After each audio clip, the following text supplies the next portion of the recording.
Alhamdulillahirabbil alamin. Alhamdulillahilladzi hadana li hadza wa ma kunna linahtadiya lawla an hadana Allah. Asyhadu an la ilaha illallah wa asyhadu anna Muhammadan abduhu wa rasuluh. Allahumma shalli wa sallim wa barik ala sayyidina wa habibina wa syafi'ina wa maulana Muhammadin wa ala alihi wa sallam wa shrah sadri wa yassir amri wa hlul 'uqdatam min lisani yafqahu qawli. Amma ba'du, subhanaka la 'ilma lana illa ma 'allamtana innaka antal 'alimul hakim. Rabbi a'udzu bika min hamazatis syayatin wa a'udzu bika rabbi an yahdurun. Ilahi anta maksudi wa ridha matlubi atini mahabbatal qur'an al-qadar. Alhamdulillahirabbil alamin. Kembali kita dihadirkan oleh Allah Subhanahu wa taala di majelis yang mulia ini, majelis di mana insyaallah diturunkan rahmat Allah Subhanahu wa taala, dinaungi malaikat-malaikatnya menaungi kita sehingga mudah-mudahan Allah menurunkan keberkahan untuk kita semua. Amin ya rabbal alamin. Alhamdulillah, tidak bisa kita berada di sini kecuali hanya dengan kehendak, izin dan mudah-mudahan Allah meridainya, karena tidak ada satu langkah pun tanpa izin Allah Subhanahu wa taala. Dan alhamdulillah kabar gembiranya bagi kita yang bisa berada di tempat ini, berarti Allah sudah memilih kita untuk mendapatkan kebaikan, karena sabda Rasulullah SAW, "Ma yuridillahu bihi khairan yufaqihu fid-din." Barang siapa yang dikehendaki Allah Subhanahu wa taala kebaikan, maka Allah akan memberikan pemahaman tentang ilmu agama. Dan insyaallah pada subuh pagi hari ini dengan niatan kita sama-sama mencari ilmu, sama-sama kita saling mengingatkan dalam kebaikan dan ketakwaan kepada Allah Subhanahu wa taala, masukkan kita ke dalam kedalaman orang-orang yang diinginkan Allah Subhanahu wa taala dalam kebaikan. Amin ya rabbal alamin. Salawat dan salam terutama kita senyumkan kepada suri teladan kita baginda Nabi Muhammad sallallahu alaihi wasallam, kepada seluruh keluarganya, kepada para sahabatnya, pengikutnya, dan mudah-mudahan dengan kita mengikuti sunnah-sunnahnya, kita termasuk di dalamnya, termasuk dan diakui sebagai umatnya, sehingga akan mendapatkan syafaat yang akhir nanti. Amin ya rabbal alamin.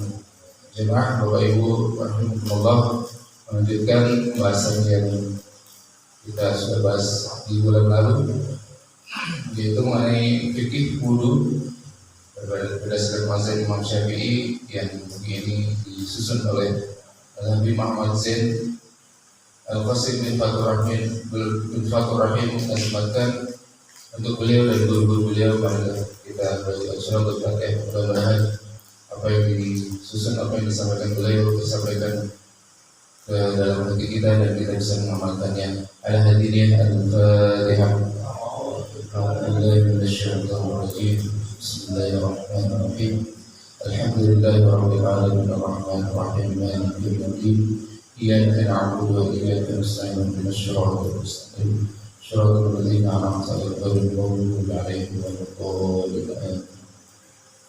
Baik, di bulan lalu kita sudah membahas yang pertama syarat sah wudu, kemudian diikuti dengan hal-hal yang membatalkan wudu.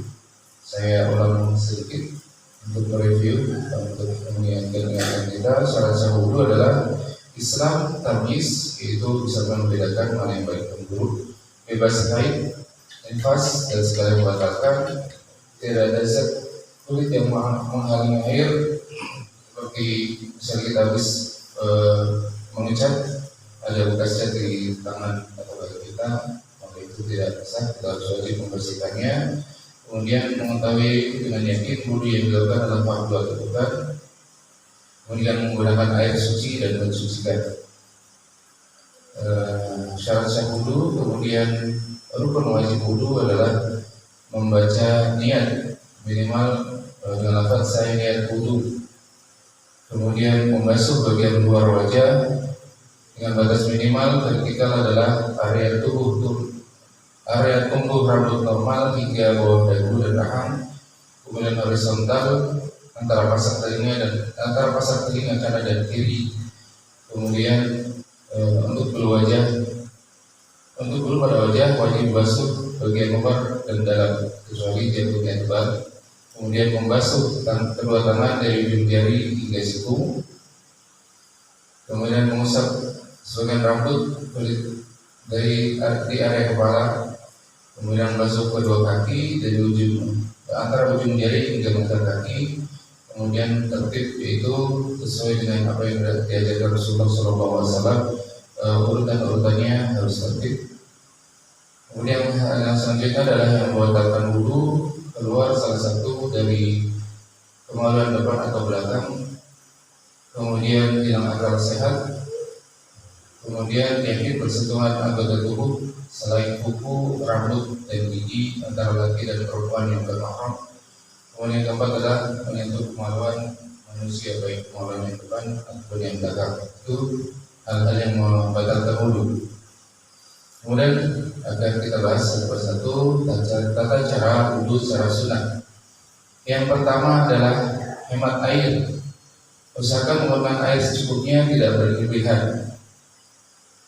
Dari Anas bin Malik radhiyallahu anhu, Nabi sallallahu alaihi wasallam berkata, "Kana Nabi sallallahu alaihi wasallam yaghsilu aw kana yaghsilu bisa'i wa yatawassau bil muddi." Nabi sallallahu alaihi wasallam senantiasa mandi dengan ukuran 1 sok atau sekitar 2,7 kg dan berwudu dengan satu ukuran mud saja 675 gram. Jadi memang itu yang diajarkan Rasulullah itu sedikit, keluarnya sedikit sekali kan. Kalau saya lihat ini keran dibuka sekencang-kencangnya, apalagi kalau gitu membasuh kaki gitu. Kadang-kadang suka dibesarkan gitu, mungkin kayak biar kotorannya hilang semua atau gimana, kayak steam gitu mungkin maksudnya. Tapi ini yang sangat tidak diajarkan Rasulullah SAW. Walaupun itu kita berada di sumber air, berada di laut sekalipun, maka tidak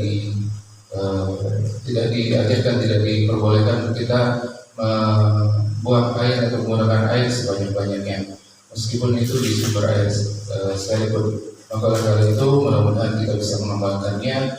Kita ketika kita berwudu, kita buka keran yang secukupnya saja, kecil saja, tidak terlalu besar. Kemudian yang kedua adalah lebih diutamakan melakukan wudu dengan duduk jika mampu. Ini saya juga ternyata baru paham ketika saya belajar sunnah-sunnah ini.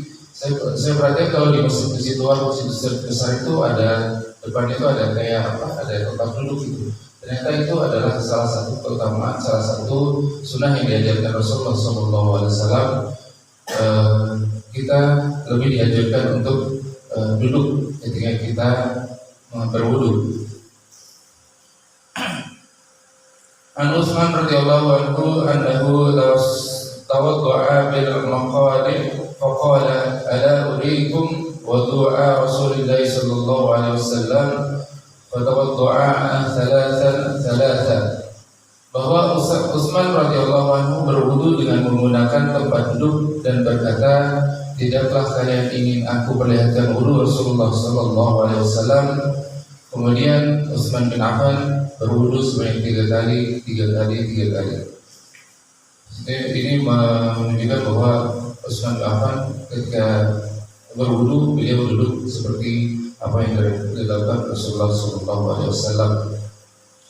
Kemudian menghadap kiblat.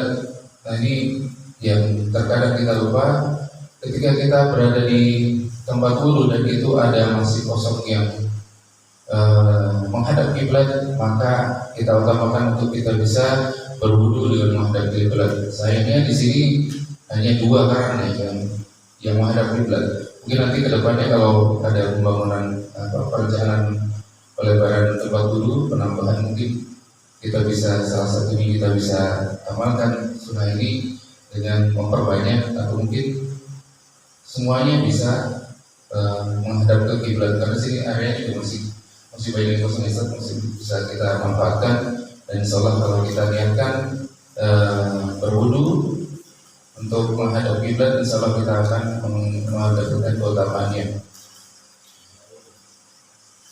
Dari Abdullah bin Abbas radhiyallahu anhu, Rasulullah sallallahu alaihi wasallam bersabda, setiap sesuatu memiliki kemuliaan dan tempat duduk yang paling mulia adalah yang menghadap ke arah kiblat. Ini kayaknya yang menghadap 1, 2, 3, 4, 5. Kayaknya yang mendapat keutamaan baru sedikit, rata-rata tidak menghadap kiblat. Tapi lain ini ya, keutamaannya lain ini. Sebenarnya keutamaannya lebih di depan, lebih dekat dengan narasumber itu, artinya dia bersemangat untuk mengikuti kajian. Baik, yang selanjutnya membaca basmalah. Sebagian sahabat Nabi SAW mencarikan air wudhu namun tidak mendapatinya, maka Rasulullah SAW bersabda, apakah ada air bersama salah seorang kalian? Lalu didatangkan air kepada beliau dan beliau memasukkan tangannya ke dalam bejana yang terdapat di dalam bejana itu, kemudian bersabda, berwudulah kalian dan menyebut nama Allah. Disunahkan untuk membaca basmalah ketika kita berwudu. Maka aku lihat air memancar dari sela-sela jari Nabi Rasulullah SAW sehingga para sahabat semuanya berwudu hingga orang terakhir dari mereka. Sahid rahimahullah berkata, aku tanya kepada Anas radhiyallahu anhu, berapa engkau perkirakan jumlah mereka saat itu? Yang menjawab sekitar 70 orang. Jadi ini menjelaskan bahwa mukjizat yang diperoleh oleh Nabi kita Rasulullah SAW dalam bisa keluar air dari sela-sela tangan beliau dan para sahabat berwudu dari air yang keluar dari sela-sela tangan beliau. Masyaallah, betapa mulianya para sahabat-sahabat ini bisa merasakan air yang keluar, yang terpancar dari sela-sela dari Nabi Muhammad SAW. Kemudian yang selanjutnya, sunnah yang selanjutnya adalah bersiwak, menggosok gigi dan lidah. Ini yang terus terang saya juga belum pernah beberapa kali mengamalkan, tapi saya belum terlalu banyak mengamalkan harinya. Baru beberapa kali saya masih belum bisa mengamalkan. Saya pernah dikasih guru siwak, tapi sebelumnya saya tidak laku, pas saya menaruhnya di mana saya tidak mengamalkannya. Dari Abu Hurairah radhiyallahu anhu, Rasulullah sallallahu alaihi wasallam bersabda, "Law an asyaqu ala ummi lafaradtu alaihi siwaka ma'al wudu'i wa la farratu salat al-isya'i ila nisfil lail." Jika tidak khawatir memberatkan umatku, niscaya aku akan mewajibkan atas mereka untuk bersiwak ketika berwudu, dan niscaya aku akhirkan salat isya ke pertengahan malam. Ini menjelaskan bahwa keutamaan untuk bersiwak sebenarnya sangat besar. Dan ada yang bertanya juga, apa bedanya siwak dengan apakah bisa disamakan bersiwak dengan gosok gigi?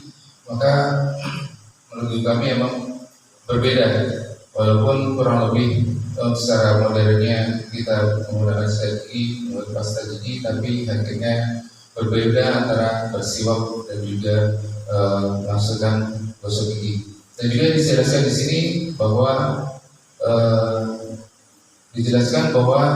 keutamaan salat isya adalah sebenarnya di pertengahan malam, tetapi harus dilakukan berjamaah. Bukan berarti mengakhirkan kita ada kegiatan yang tidak berbulan dakwah atau apa, kita mengakhirkan sholat kita sehingga kita melaksanakan sholat isya di pertengahan malam. Ini menjelaskan kepada kita juga bahwa ketika kita ada misalnya ada kajian zuhur yang misalkan kajian zuhur yang sampai zuhur, ketika azan berkumandang itu kita juga diperbolehkan untuk menunda sholat kita sehingga kajian itu selesai. Jadi tidak buru-buru mengakhirkan kajian kemudian kita langsung azan, tidak, tapi bisa menurut jumhur ulama, menurut pandangan sebagian besar ulama, kita bisa agak mengundurkan sholat berjamaah kita ketika kita ada di Jadi di sini dijelaskan juga jenis-jenis siwak yang dianjurkan. Yang pertama adalah yang paling dianjurkan menggunakan kayu arak. Jika tidak ada dengan kayu zaitun, kayu lainnya atau sesuatu yang kasar. Kemudian usahakan menggunakan kayu siwak dengan panjang maksimal 1 jengkal, minimal dengan ukuran 4 jari. Ini tentang siwak.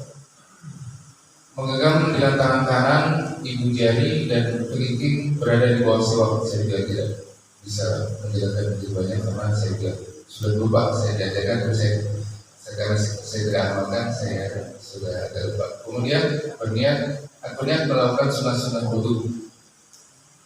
Ini yang terkadang kita lupa juga. Beberapa waktu lalu guru kita Ustaz Tommy menyampaikan sunah-sunah sebelum kita tidur. Salah satunya mematikan lampu dan juga menutup bejana. Kalau mematikan lampu, saya rasa hampir semuanya sudah tiap hari kita laksanakan mematikan lampu. Tapi ketika itu tidak kita niatkan untuk mengikuti sunnah Rasulullah, maka kita tidak mendapatkan keutamaan menjalankan sunnah Rasulullah. Maka mari mulai dari sekarang, seperti yang sudah disampaikan guru kita Ustaz Tommy, bahwa salah satu sunnah Rasulullah ketika kita akan tidur adalah mematikan lampu. Dan ketika mematikan lampu tidak hanya mematikan safar, tapi kita niatkan untuk kita mengikuti sunnah Rasulullah. Kemudian yang minggu lalu sudah saya amalkan juga, minggu dari setelah ketika kita berada di restoran All You Can Eat, maka yang paling enak tulis. Alhamdulillah minggu lalu saya mengisi tidak bisa ikut kajian. Saya makan di restoran All You Can Eat. Ada amplopnya mesti ketua amplop kondangan. Jadi tawaf dulu Pak, mana yang paling enak dulu. Kemarin alhamdulillah sudah saya amalkan. Mana yang paling enak dulu dan jangan terlalu banyak masjid. Itu kuncinya itu. Ketika kita berada di kondangan, tawaf terus boleh. Baik, kemudian ini cukup panjang ini untuk masalah siwak, tapi mungkin ada guru-guru khusus yang bisa menjelaskan ini. Mungkin kita lihat dulu bahwa salah satu sunnahnya adalah bersiwak. Kemudian yang keenam adalah membasuh tangan hingga pergelangan.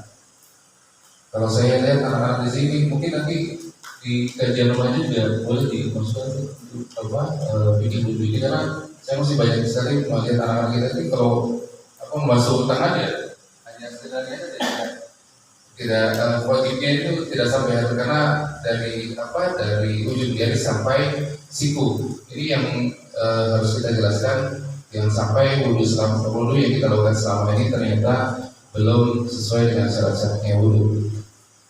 Membasuh tangan hingga pergelangan. Maaf, ini membasuh tangan hingga pergelangan ini sebelum masuk sampai ke siku ya. Ini jadi kita basuh dulu tangan sampai pergelangan dengan niat aku niat mengamalkan sunnah wudu. Seperti yang tadi sudah dijelaskan bahwa setiap amalan kita ketika kita tidak niatkan sebagai untuk mengamalkan sunnah wudu, maka kita tidak mendapatkan keutamaannya. Dari Umar Al-Khattab radhiyallahu anhu, aku mendengar Rasulullah sallallahu alaihi wasallam bersabda, "Innamal a'malu binniyati wa innama likulli imri'in ma nawa." Seluruh amal hanya tergantung dengan niat, dan setiap orang hanya akan mendapatkan apa yang dia niatkan. Maka kita niatkan ilmu-ilmu yang kita sudah dapatkan di kajian-kajian, kita amalkan dengan niatan mengikuti sunnah-sunnah Rasulullah. Kemudian membasuh kedua tangan sampai pergelangan dengan menuangkan air, tidak memasukkan air ke dalam bejana. Jadi tidak dianjurkan untuk kita ketika ada di bab kita membasuh tangan itu tidak untuk dicelupkan ke bejana itu, tapi dengan air mengalir dari ujung jari sampai pergelangan, termasuk di sela-sela jari kita bersihkan terlebih dahulu. Dari Abdullah bin Zaid bin Asim al-Ansari radhiyallahu anhu, ada orang berkata kepada beliau, perlihatkanlah kepada kami wudu Rasulullah SAW. Maka beliau meminta sebuah bejana berisi air. Beliau tuangkan air darinya ke atas kedua tangannya dan membasuh sebanyak 3 kali. Jadi sebelum kita masuk ke hal wajib yang kita lakukan dalam wudu, kita disunahkan untuk membasuh tangan sebanyak 3 kali. Dari Umran hamba sahaya Utsman bin Affan radhiyallahu anhu, bahwasanya Utsman bin Affan radhiyallahu anhu pada suatu hari meminta diambilkan air wudu, maka beliau berwudu dan membasuh kedua telapak tangannya sebanyak 3 kali. Kemudian dia berkata, aku melihat Rasulullah SAW berwudu seperti wuduku ini. Kemudian sunnah yang ketujuh adalah berkumur-kumur dan memasukkan air ke hidung, atau istilahnya istinshaq. Ambil air 1 jerigen dengan tangan kanan untuk berkumur dan istinshaq sekaligus. Istinshaq itu apa? Memasukkan air sedikit ke dalam hidung dengan tangan kanan, kemudian mengeluarkannya dengan tangan kiri. Jadi masukkan sedikit ke dalam mulut, sekaligus ke hidung, dan juga langsung dikeluarkan dengan tangan kiri. Itu salah satu fadilahnya. Ketika kita melaksanakan ini, kita akan terjauh dari penyakit pilek biasanya, karena kotoran-kotoran yang ada di dalam hidup kita bisa kita bersihkan dengan itu. Kemudian ulangi itu sebanyak 3 kali. Dari Abdul Khair rahimahullah berkata, kami pernah duduk menyaksikan Ali bin Abi Thalib radhiyallahu anhu berwudu, maka beliau masukkan tangan kanannya, kemudian memasukkan air ke dalam mulut berkumur-kumur, memasukkannya ke dalam hidung dan menghembuskannya atau mengeluarkan air dari hidung dengan tangan kirinya. Kemudian melakukan hal ini sebanyak 3 kali. Lalu beliau berkata, barang siapa yang ingin melihat cara berwudu Rasulullah SAW, maka inilah wudu beliau. Sunnahnya sampai berasa apa ya, kalau masuk berasa seperti swab gitu ya, sampai perih gitu. Sunnahnya itu sampai di ujung di ujung rongga hidung, sampai seperti kayak sakit gitu. Itu sunnahnya seperti itu. Kemudian yang selanjutnya adalah menyampaikan air ke pangkal tenggorokan sampai saat berkumur-kumur ke pangkal hidung saat istinshaq. Hal ini disebut mubalaghah. Disebutkan sunnah untuk selain orang yang sedang berpuasa. Ini kita lakukan berkumur-kumur sampai dengan pangkal tenggorokan, sampai kayak orang-orang itu. Ternyata itu memang sunnahnya seperti itu. Kalau kita perhatikan, ada beberapa orang yang sampai membersihkan sampai ujung tenggorokan, kecuali ketika ia berpuasa. Kalau berpuasa tidak dianjurkan seperti itu. Dari Lakit bin Sobirah radhiyallahu anhu, Rasulullah SAW bersabda, sempurnakanlah wudu sela-sela air di antara jari dan berlebihanlah dalam istinshaq, kecuali jika engkau sedang berpuasa. Kemudian yang selanjutnya adalah tata cara selanjutnya adalah setelah berkumur memasukkan air ke dalam hidung atau istinshaq adalah niat dalam hati, saya niat berwudu untuk mengangkat hadas kecil. Ini dilakukan kapan? Bertepatan dengan ketika kita membasuh wajah. Dari Umar bin Al-Khattab radhiyallahu anhu, aku mendengar Rasulullah SAW yang tadi niat tadi kita jangan lupa berniat ketika kita melakukan membasuh wajah. Itu niatnya saya niat berwudu untuk mengangkat hadas kecil. Menurut ulama mazhab Syafi'i, niat menurut istilah syariat adalah keinginan yang dilafazkan dalam hati bertepatan ketika awal melakukan sesuatu, sedangkan keinginan sebelum melakukan sesuatu disebut azam. Jadi menurut mazhab Imam Syafi'i, ada yang beberapa juga niat itu ketika kita sudah melangkah atau kita sudah berniat dalam waktu itu berwudu, ya itu sudah niat. Tapi menurut mazhab Imam Syafi'i, menurut beliau niat itu ketika dilakukan ketika awal melakukan sesuatu. Itu dijelaskan ketika kita melakukan wudu ini, saat kita membasuh wajah kita niatkan untuk mengangkat hadas kecil. Kemudian tata cara yang selanjutnya adalah membasuh wajah, memulai dari bagian atas dahi hingga bawah dagu dan melebihkan basuhan ke samping juga sampai telinga. Ini yang kemarin sudah dijelaskan bahwa batasannya adalah horizontal dari di atas, di batas tubuh kepala sampai di dagu. Kemudian kanan kiri adalah kuping kanan dan kiri, batasnya untuk horizontal dan vertikal seperti itu. Dari Abu Hurairah radhiyallahu anhu, sesungguhnya aku mendengar Nabi sallallahu alaihi wasallam bersabda, sesungguhnya umatku akan dipanggil pada hari kiamat dalam keadaan bercahaya wajah dan tangan kakinya dari bekas air wudu. Barang siapa yang mampu dari kalian untuk melebihkan basuhan wudunya, maka hendaklah ia lakukan. Ini sunahnya untuk melebihkan. Jadi yang disebutkan tadi adalah batasan minimal, tapi ketika kita bisa melakukannya lebih dari itu, maka itu lebih disunahkan, tentunya dengan menggunakan air yang secukupnya, tidak menggunakan air dengan boros. Kemudian mengambil air dengan kedua tangannya. Dari Atha bin Yasar rahimahullah, Abdullah bin Abbas radhiyallahu anhu pernah berkata pada kami, maukah kalian aku perlihatkan kepada kalian bagaimana Rasulullah SAW berwudu? Maka ia meminta satu bejana, thumma akhadha ukhra fajama'a biha yadayhi thumma ghasala wajahahu.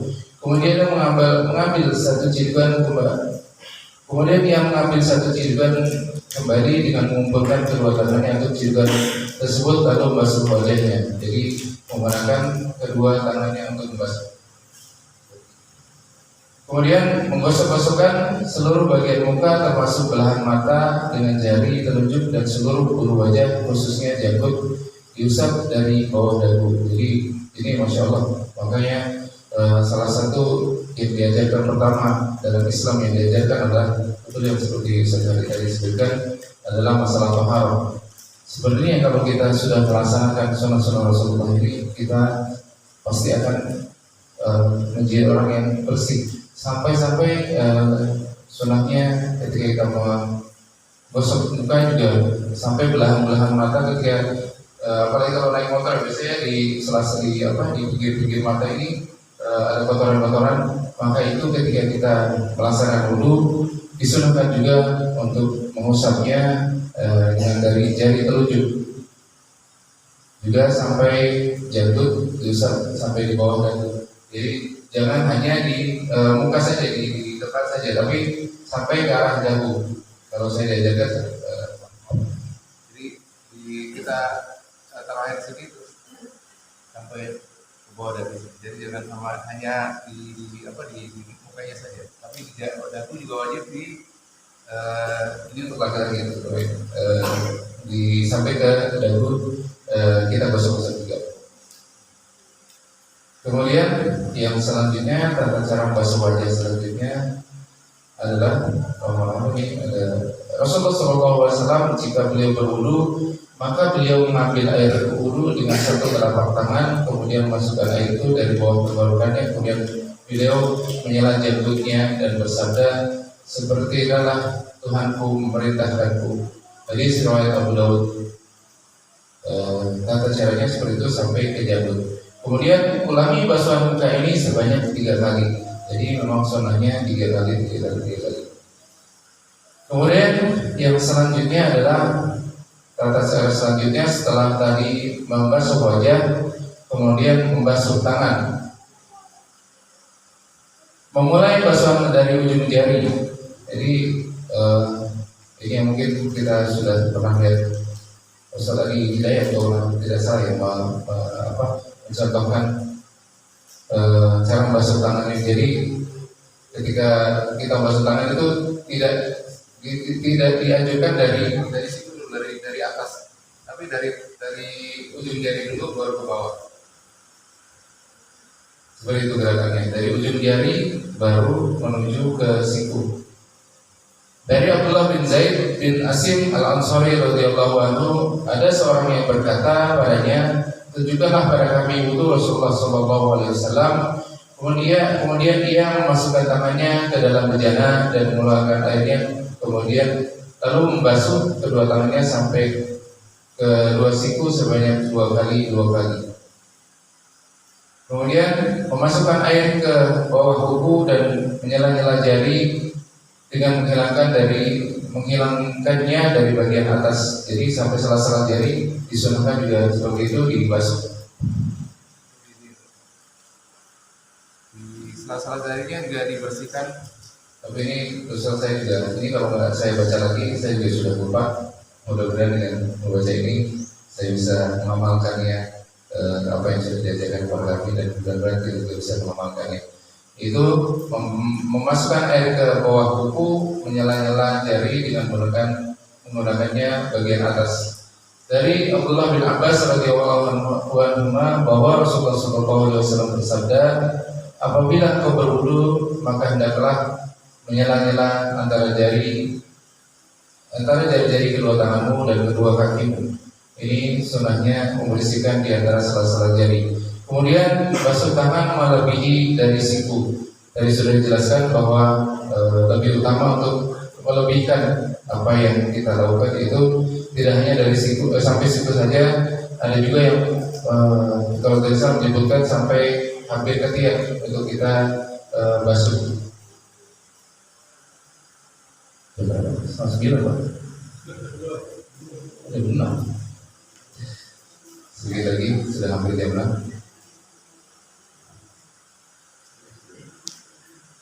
Sesungguhnya umatku akan dipanggil pada hari kiamat dalam keadaan bercahaya wajah dan tangan dan kakinya dari bekas air wudu. Barang siapa mampu dari kalian untuk melebihkan basuhan wudunya, maka hendaklah dia lakukan. Ini perintah anjuran kita untuk melebihkan basuhan kita dalam berwudu. Kemudian kata saya selanjutnya adalah lakukan ini sebanyak 3 kali pada tangan kanan, lalu lakukan ini sama pada tangan kiri. Jadi tangan kanan dulu terlebih dahulu, walaupun itu dia tidak, tapi tetap disunahkan oleh Rasulullah untuk mungkin wajib untuk tangan kanan dulu. Apabila kalian memakai pakaian, apabila kalian berwudu, maka hendaklah kalian didahulukan dengan bagian kanan kalian, termasuk menggunakan sandal. Dan juga kita menggunakan apapun itu sepatu, maka kita usahakan kita memakainya dari bagian kanan terlebih dahulu. Dari Imran rahimahullah, hamba saya Utsman bin Affan radhiyallahu anhu berkata bahwa Utsman bin Affan radhiyallahu anhu meminta air wudu, kemudian berwudu, kemudian beliau membasuh tangan kanannya sampai siku 3 kali, kemudian beliau membasuh tangan kirinya seperti itu 3 kali. Jadi sunnahnya memang kanan dulu 3 kali, kemudian baru kiri 3 kali. Ada juga yang melaksanakan kanan kiri 3 kali. Tapi sunnah yang kami dapatkan dari guru kami, dan juga ini yang disampaikan Utsman bin Affan radhiyallahu anhu, ternyata basuhan itu dari satu sisi 3 kali dulu, baru pindah ke sisi yang lainnya. Dari kanan dulu 3 kali, kemudian kiri dulu, setelah itu kiri juga 3 kali. Mungkin itu karena sudah jam 6, itu dulu yang bisa saya sampaikan. Yang pertama tadi adalah tata cara berwudu sampai dengan membasuh tangan. Insyaallah 2 bulan lagi bisa tadi berarti. Insyaallah 2 bulan lagi kita teruskan tata cara berwudu selanjutnya, mengusap seluruh kepala dan sebagainya. Mudah-mudahan kita bisa mengambil hikmah, kita bisa mengambil pelajaran, kita bisa melaksanakannya, terutama kepada diri saya pribadi. Mudah-mudahan saya bisa mengamalkan apa yang kita pelajari hari ini, dan mudah-mudahan Allah memberikan keberkahan kepada kita, masukkan kita ke dalam surga Allah Subhanahu wa taala, menjadikan langkah kita yang kita niatkan menuju masjid ini sebagai penghapus dosa-dosa kita, Kurang lebihnya mohon maaf. Billahi taufiq wal hidayah. Wassalamualaikum warahmatullahi wabarakatuh.